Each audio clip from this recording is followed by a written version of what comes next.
Il y a un lien particulier entre le maître et la femme, qui les oppose à l'esclave et à la machine.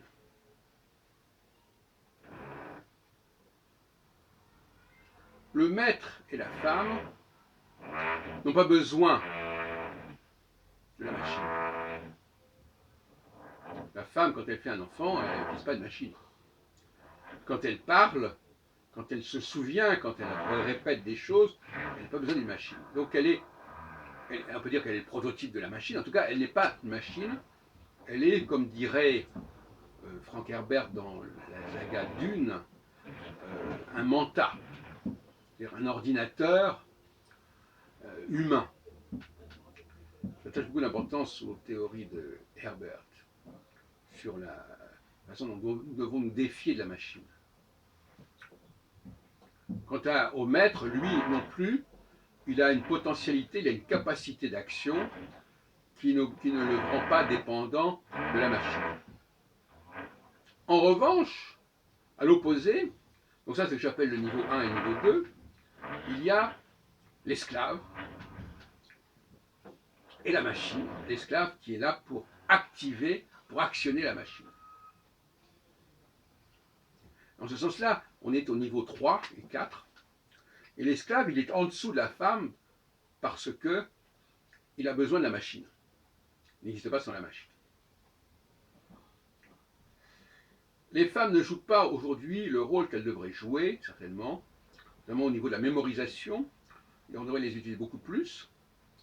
Elles ont une capacité de mémoire, d'enregistrement importante, qui leur permettrait de répéter ce que les maîtres ont dit.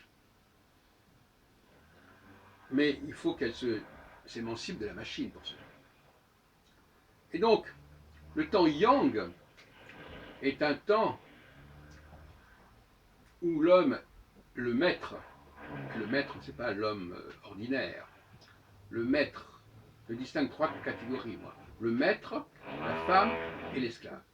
La femme étant une esclave, était entre le maître et l'esclave.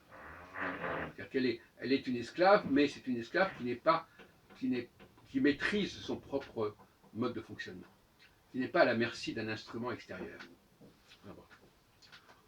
La femme est entre l'extérieur et l'intérieur. Peu importe. Et donc il y a des périodes où l'esclave va l'emporter avec sa machine sur le couple maître-femme, et des périodes où c'est l'inverse. Sur le plan écologique, c'est très important.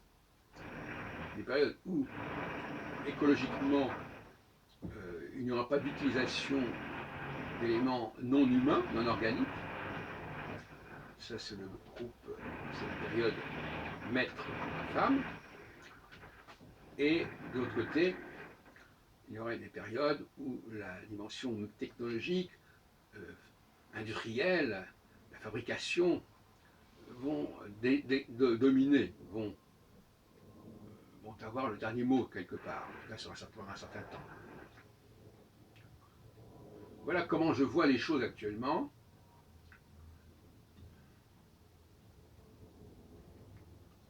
Ça pourrait être développé davantage, ça pourrait être approfondi davantage, mais j'en suis là pour l'instant. Avec un clivage entre ce qui est dépendant de la machine et ce qui ne l'est pas. Tout en sachant que, d'une certaine manière, les choses ne fonctionnent pas idéalement de la sorte, et que dans bien des cas, le maître a des relations beaucoup trop étroites avec la machine, parce qu'il ne sait pas utiliser la femme. Et effectivement, dans ce sens-là, oui, il faut dire que les femmes ne sont pas exploitées comme elles devraient l'être, par rapport à leurs capacités réelles, et par conséquent, ça laisse le champ trop libre à la machine, alors qu'une partie de ce qu'on laisse à la machine pourrait être gérée par les femmes et assurée par les femmes.